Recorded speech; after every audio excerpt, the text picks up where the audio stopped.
En manchette ce soir, les saines habitudes de vie au premier plan. Gatineau fait bonne figure à l'UMQ et des camps d'été en radio et télé chez Radio Jeunesse.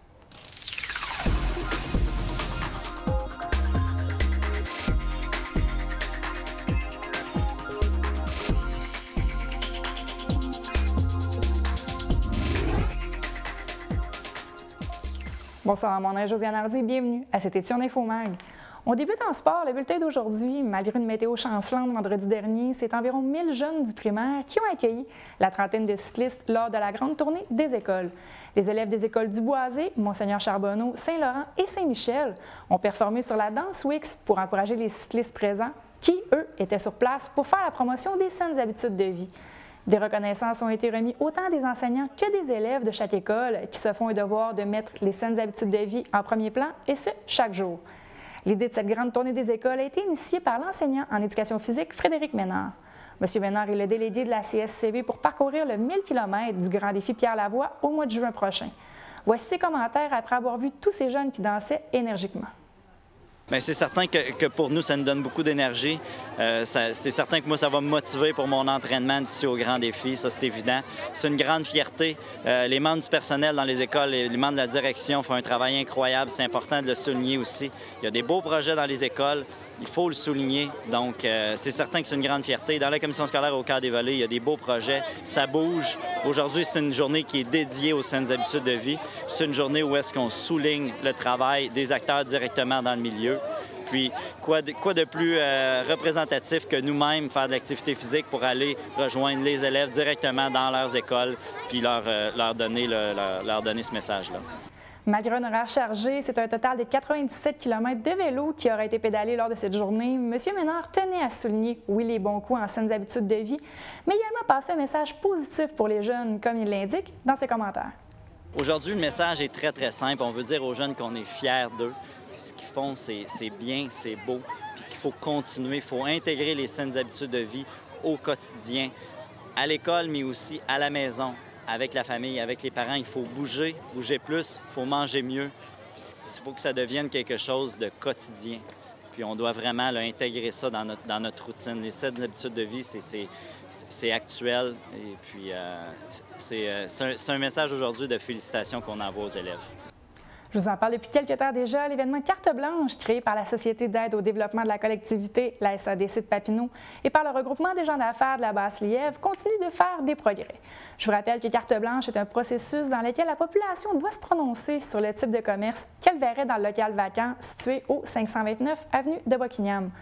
Le projet Carte blanche a pour objectif de diminuer le nombre de locaux vacants et par le fait même attirer de nouveaux commerces et leur donner un coup de main. Les résultats de l'étude commencent à être dévoilés. Le vote se poursuit jusqu'au 10 juin prochain. Une journée de visite et de vote aura lieu le 1er juin. Les résultats finaux seront dévoilés le 15 juin. Mais pour l'instant, voici le résultat sommaire du vote jusqu'à présent.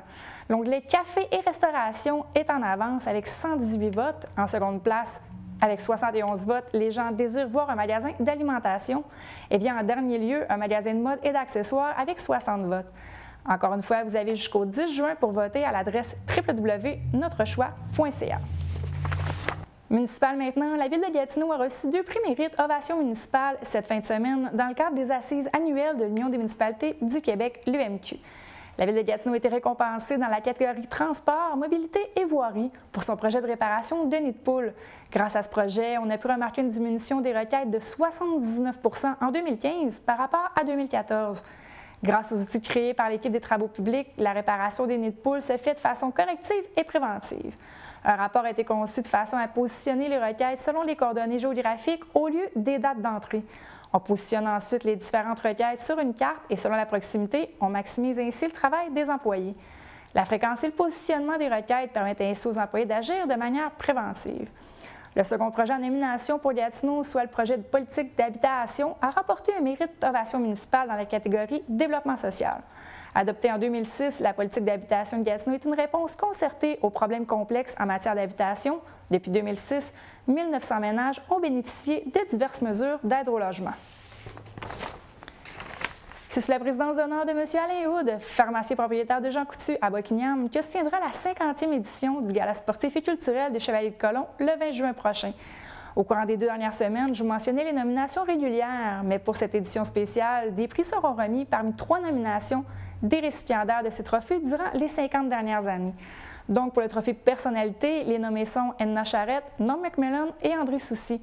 Pour le prix athlète du 50e, on retrouve Agnès Charette, Gaétan Hart et Camille Desjardins. Pour le prix sportif, la famille Lavergne, Michel Roy et Jim Leahy sont en nomination. Du côté de l'athlète le plus prometteur, on retrouve Chris Flynn, Ted Butler et Camille Desjardins. Je vous rappelle que vous pouvez assister au gala le 20 juin prochain, comme je vous mentionnais, en vous procurant des billets au coût de 30 $. Je demandais au directeur de la TVC, André Soucy, qui est en nomination dans la catégorie personnalité, justement ce qu'il pense de cette nomination. Bien, écoute, Josiane, moi, c'est tout un honneur, première des choses, surtout avec les 2 autres noms qui sont là. Je pense à Mme Edna Charette, pour qui j'ai beaucoup d'estime, Norm Macmillan, qui a fait une tonne de choses pour la communauté ici, pour toute la région même. Alors, d'avoir été simplement nommé, pour moi, je suis ému parce que c'est avec... Ça prouve qu'on a fait des choses un petit peu dans le coin, puis les gens nous en remercient de cette façon-là. On ne travaille pas pour ça, mais je t'avoue que ça fait un petit plaisir. Vous allez pouvoir le constater, mon entrevue studio aujourd'hui est très colorée, mais surtout très passionnée. Stéphanie Mété est adjointe à la Radio Jeunesse.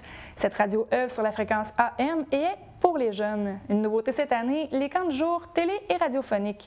Vous pouvez déjà inscrire vos jeunes en composant le 819-243-6226, mais je vous laisse maintenant découvrir l'univers de la Radio Jeunesse.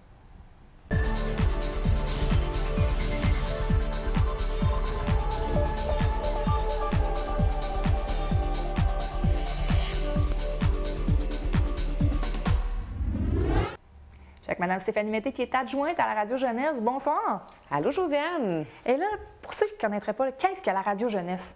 Bien, la Radio Jeunesse, ça fait plus de 15 ans que ça existe. C'est sûr que c'est vraiment une longue histoire, sauf que pour faire ce cours, eh bien, au début, c'était Radio Enfants. Donc, c'était vraiment pour les enfants, une radio faite par les enfants, pour les enfants. C'est devenu après Radio Enfants, Radio Ados. Et depuis 2 ans à peu près, là, évidemment, il fallait ajouter les ados. C'est devenu Radio Jeunesse. Fait que c'est vraiment pour les jeunes de 4 à 20 ans. Quel beau concept! Et là, mais qu'est-ce qu'on retrouve justement à la Radio Jeunesse? Est-ce que c'est des émissions de sport, des émissions d'actualité, des émissions musicales? Qu'est-ce qu'on retrouve? Bien là, en ce moment, on travaille sur la programmation d'été, donc je pourrais te parler un peu de ça. On veut vraiment que, par exemple, de 9h à 3h l'après-midi, ce soit vraiment juste les jeunes, là, 12 ans et moins, des comptines, des devinettes, des chansons, des enfants qui parlent. C'est vraiment mignon en plus. Puis, à 3h, là, on donne la place à nos ados et c'est une petite coche au-dessus. On leur apprend vraiment à faire des chroniques, à être journaliste, comment animer et leur montrer vraiment c'est quoi l'univers puis le métier de la radio. Donc, comme une vraie station finalement, et on a même un poste, c'est le 1670 AM. Et là, il y a une belle expérience. Je suis quasiment jalouse de ce que les jeunes vont vivre cet été, une expérience de camp d'été. Oui, ça fait plusieurs années qu'on offre ce camp d'été-là, un camp radio et télé aux jeunes. C'est vraiment populaire et justement, cette année, on s'est dit, au lieu d'avoir 4 jeunes par semaine, on va en avoir 6. On va donner la chance à plus de jeunes de faire partie de ces camps-là. Donc, dans les camps radio et télé, c'est vraiment un camp pour découvrir l'univers des médias. Donc, les jeunes vont vraiment faire de la radio au moins 1 heure par jour dans nos super beaux studios parce qu'on est bien équipés, on a une grosse console, on a des micros, donc les jeunes vont vraiment s'initier à la radio, vont s'initier aussi à la télévision, on va même faire un court-métrage ou un petit film, ça va leur donner un beau souvenir là, à la fin. Chaque jeune repart avec un DVD, avec leur film, avec des extraits de leurs émissions de radio et on leur apprend tout ce que je te disais un peu tantôt, comment être chroniqueur, comment faire des entrevues, le métier de journaliste, toutes ces petites affaires-là et en plus, ben, on se permet d'inviter des artistes connus pendant ces semaines-là que je ne dévoilerai pas là tout de suite, là, mais on essaie de justement permettre à ces jeunes-là de rencontrer des artistes, de faire des entrevues avec eux. Donc, je pourrais en parler là, pendant des heures parce que c'est trippant, ce camp-là, pour les jeunes. C'est vraiment s'initier finalement à la radio et à la télé. Juste pour bien comprendre, les jeunes vont être initiés à la radio-télé en avant, vous ne toucherez pas à la technique? On va toucher, oui, un peu à la technique parce qu'on va leur montrer un peu tous les métiers de la radio et de la télé. On va leur montrer à faire du montage vidéo aussi. On va leur montrer c'est quoi la grosse console, c'est quoi qu'on utilise là, pour faire de la radio. Ça peut faire peur, ça, des fois. Oui, ça peut faire peur, mais des fois, il y a des jeunes qui développent ça tu sais, cette passion-là. Il y en a qui aiment ça être en avant de la caméra, être en arrière du micro, mais il y en a qui sont très, très bons et très jeunes à manier tout ce qui est technique. Donc, on va apprendre tout ce qui entoure là, le métier de la radio et de la télé. Et je tiens à dire que ça s'adresse aux 10 à 14 ans. La durée du camp, c'est une semaine, c'est bien ça? C'est une semaine, donc c'est vraiment une semaine intensive d'initiation en radio et en télé. Et après, si les jeunes ont aimé ça, bien, il va y avoir d'autres ateliers à l'automne. Je vais revenir là-dessus, mais là, je veux souligner une belle initiative pour le Centre de pédiatrie sociale. Oui, parce que cette année, on va permettre vraiment à un jeune, pour chaque camp, pour chaque semaine de camp, il y a un jeune du Centre de pédiatrie sociale qui va pouvoir faire ce camp-là gratuitement, parce qu'on veut permettre à ces jeunes-là de s'initier justement à la radio et à la télé. On fait déjà des activités, des ateliers avec eux à chaque jeudi. Les jeunes adorent ça. C'est vraiment le fun. Moi aussi, j'aurais adoré ça, voir ça quand j'étais jeune, de pouvoir faire ce métier-là. Puis, tu sais, c'est le fun, toutes les autres activités qu'on nous propose, mais ça, c'est vraiment des camps spécialisés là, pour ça. Pour les jeunes qui nous écoutent, qui disent « Ah, j'ai peut-être pas le temps cet été justement d'aller à ce camp-là, même s'il reste de la place », est-ce qu'il y a une possibilité qu'ils s'impliquent au niveau de Radio Jeunesse? En tout temps. C'est un jeune qui est intéressé, qui aura envie de faire de la radio et autres, bien, peut aller sur notre site radiojeunesse.ca, communiquer avec nous. Et il y a toujours de la place pour des jeunes parce que justement, là, j'en profite pour en parler, mais cette année, on a une nouveauté. On va avoir une équipe promotionnelle sur le terrain.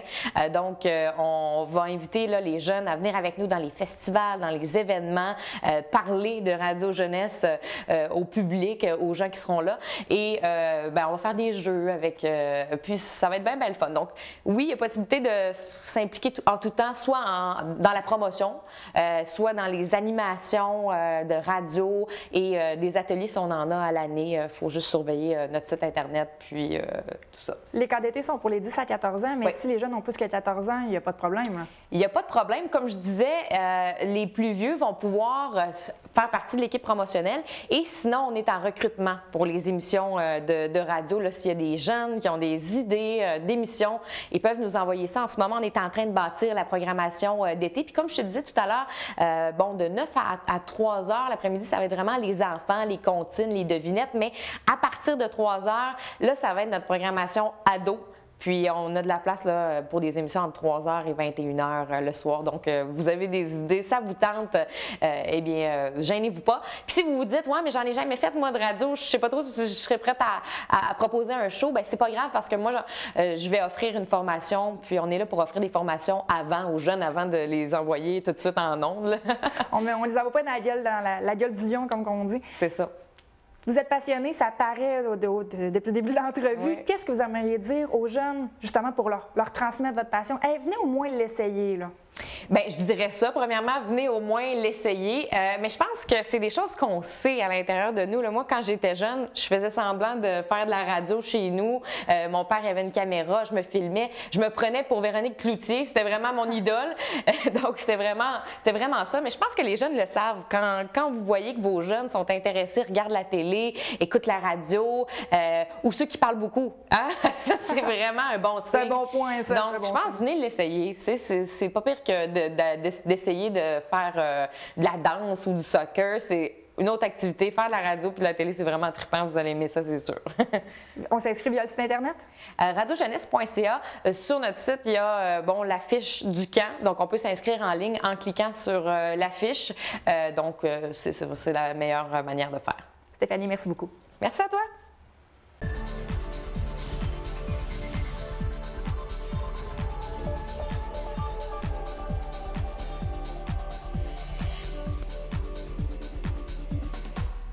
Bonjour et bienvenue à la dernière chronique économique de la saison. Aujourd'hui, on rencontre Jason Harding, copropriétaire du Carlson Hyper Taverne, pour nous parler de son restaurant à Buckingham.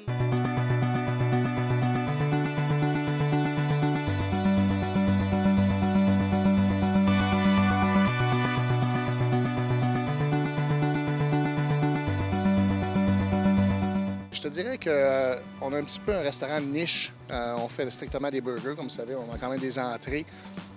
Mais notre spécialité, c'est les burgers, une quinzaine de burgers différents. Poulet, bison, poisson, 2 sortes de poissons différents, puis le bœuf, naturellement, qui est à l'honneur. Donc, c'est un petit peu ça, là, le concept. C'est un concept niche, là, je vous dirais. Là. Puis, il n'y a pas beaucoup, mais il n'y en a pas tout court, donc de restaurants dans la région de ce type-là. Donc, d'où vous est venue l'idée d'ouvrir un restaurant de burgers là, dans la région? Justement, il n'y en a pas beaucoup. Donc, c'est une idée qui a germé dans ma tête. Ça fait un petit bout que je l'avais en arrière de la tête, ce petit concept-là. Puis, l'opportunité s'est présentée. Donc, je trouvais l'endroit idéal pour partir ce petit concept-là à Buckingham. Donc, c'est ça, on a implémenté ça, puis ça a quand même bien été à date. Là. Donc, je dirais qu'il y a peut-être une suite à ça éventuellement. Parfait. Donc, justement, vous parlez de Buckingham, mais pourquoi avoir choisi Buckingham? Il y a d'autres régions, il y a Gatineau. Pourquoi Buckingham pour s'installer? Autre bonne question, c'est, je vous dirais que l'opportunité s'est présentée ici, naturellement, mais après avoir fait un petit peu de recherche là, puis d'analyse du marché, c'était parfait. L'offre n'est pas excellente, je trouvais, à Buckingham en tant que restaurant. Donc, puis comme je disais, le concept est un peu unique. Puis l'emplacement, regardez, c'est la principale. Ici, on a un beau building. Donc, c'est pour ça. Buckingham, je pense que ça va être un succès là, dans ce sens-là. Là. Donc, le Carlson au centre de Buckingham. Puis maintenant, donc, ce soir, c'est l'ouverture officielle du restaurant, produit par les Productions Beauchamp. Mais vous faites aussi des spectacles. Vous allez produire quelques spectacles au restaurant. Quel genre de spectacle on peut s'attendre à voir? Lesquels sont à venir? Parlez-moi un petit peu. Bien, on a des soirées thématiques, naturellement. Le restaurant est ouvert 7 jours semaine pour commencer. Ensuite, les jeudis, on a les soirées des dames, donc les femmes sont à l'honneur, quelques spéciaux à cet effet-là. Vendredi, on va avoir des DJ invités. Entre autres, on en a un qui s'en vient le 22, en fin de semaine. Et les samedis, on y va strictement avec des chansonniers. Donc, dans le genre de Mathieu qui se présente ce soir. Là, donc, on a des belles surprises qui s'en viennent pour la saison estivale. Là. Parfait. Puis vous parlez de spéciaux là, qui seraient peut-être offerts. Quel genre de spéciaux on peut s'attendre là, pour à inviter un peu de clientèle à passer ici? Bien, pour les spéciaux, je pense qu'on n'a pas le droit de dire tous les secrets là, de l'Hyper Taverne. Donc, j'invite les gens à venir voir. Là, ça vaut le déplacement. Là. Pour conclure, pourquoi les gens de la région devraient adopter le Carlson Hyper Taverne pour se réunir le soir puis la fin de semaine et faire son tour ici? Bien, encore une fois, c'est un concept qui est unique. Il n'y a pas grand place. Je pense qu'il y a un restaurant, discothèque, chansonnier. On a en fait une des plus belles terrasses probablement de la région, là, qui a une vue sur la rivière, qui est imprenable. On peut venir manger, danser par la suite. Donc, je pense que c'est un beau lieu de réunion là, pour les gens de la région, même du Grand Gatineau au complet. Là.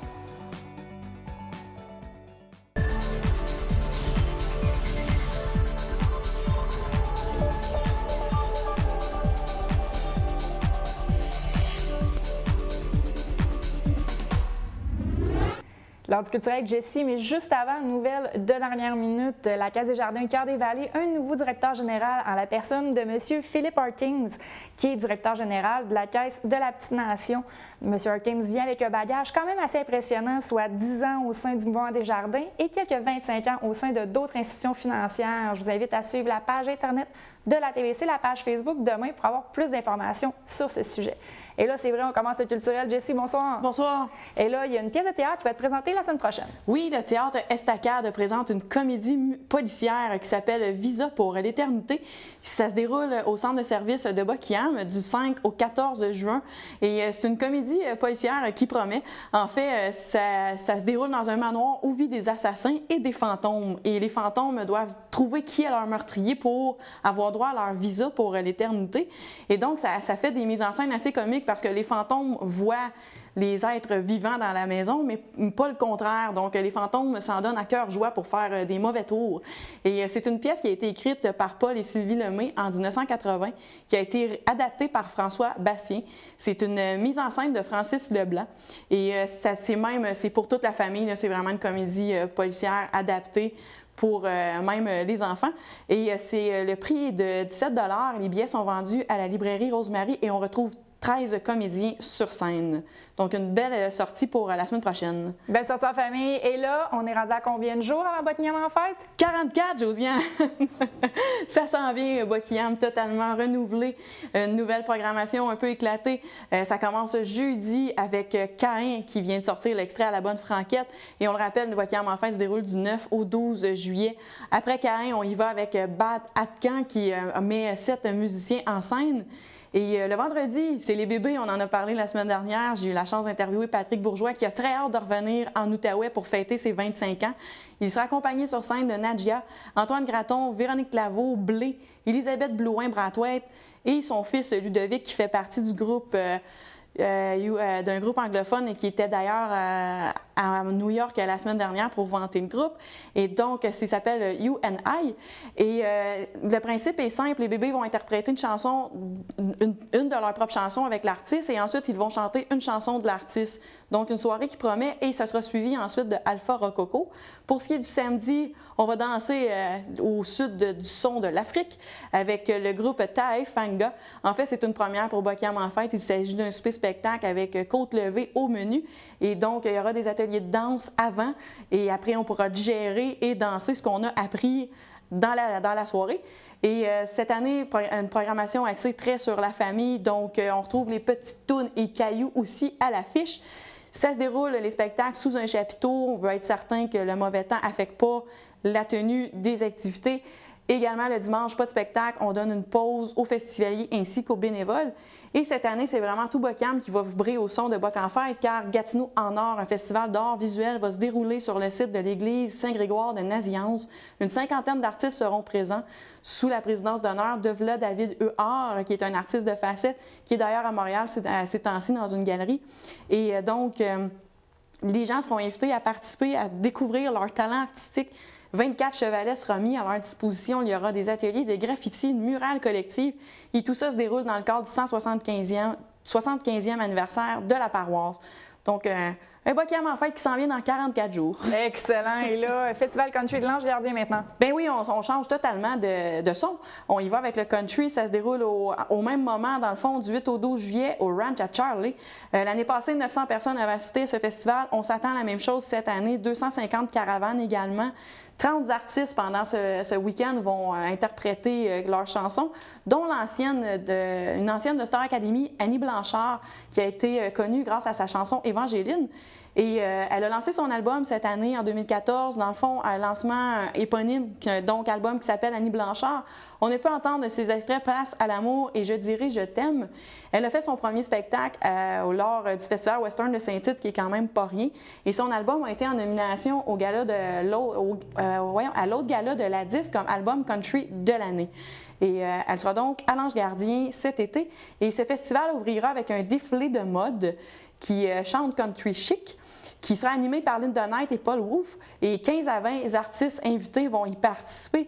Également à l'horaire, 2 lancements d'albums, Guillaume Lapierre et Jean Beaune. Et donc, une activité à ne pas manquer encore une fois. Un gros festival, et là, on reste dans les festivals avec celui des Montgolfières de Gatineau. Bien oui, c'est un incontournable, on le sait, Festival des Montgolfières de Gatineau. Qui ne connaît pas ce festival?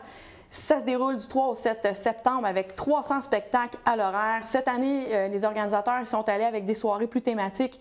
Donc, le jeudi, Alex Nevsky, Karine Ouellette, Claude Bégin, Claude Péguerre et les 3 accords vont être sur scène. Le vendredi, on y va avec une soirée vraiment rock avec Éric Lapointe, Valérie Lahaye qui était sa protégée lors de La Voix, Hugo Lapointe, Rick Hughes et Marie-Chantal Toupin, une soirée très rock finalement.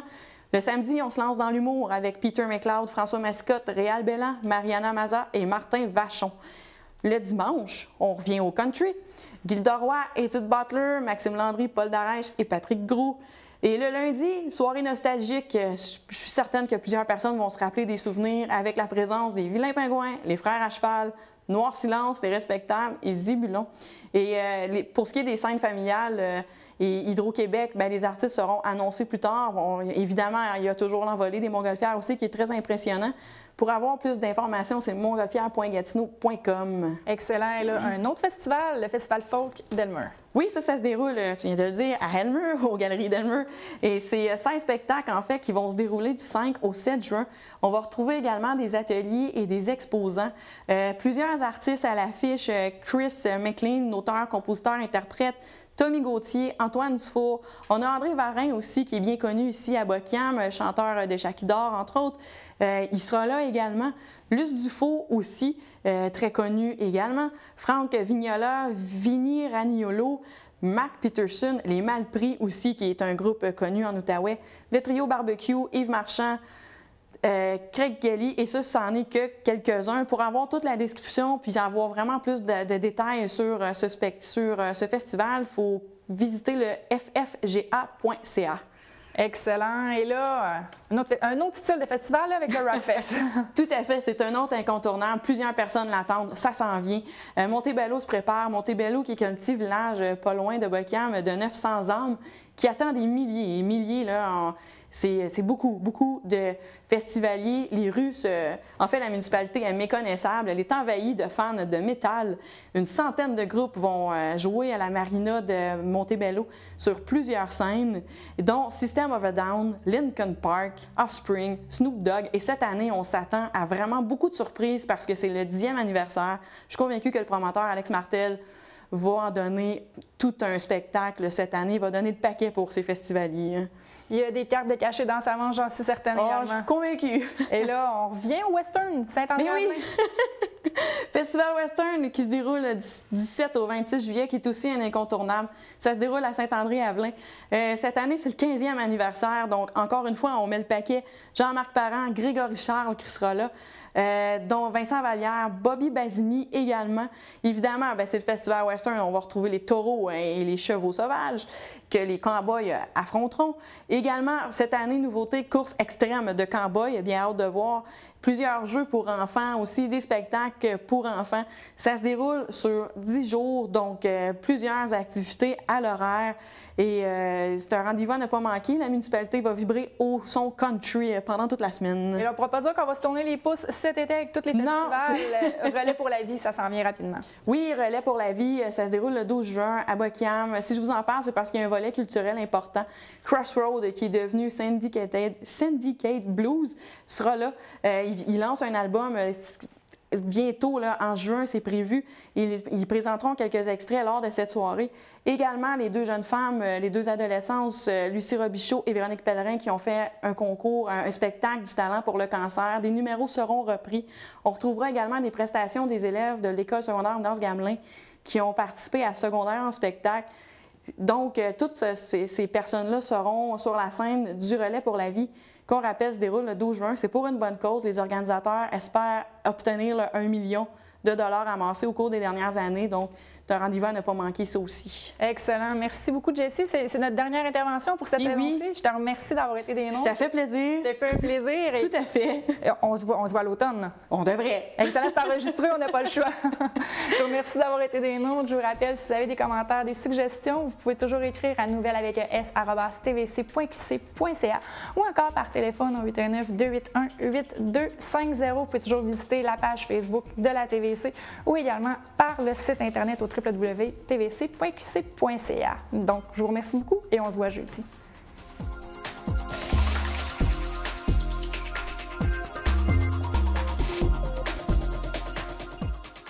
Je m'appelle Frédéric et j'ai une amputation à la jambe droite. Les auxiliaires m'encouragent à faire du sport.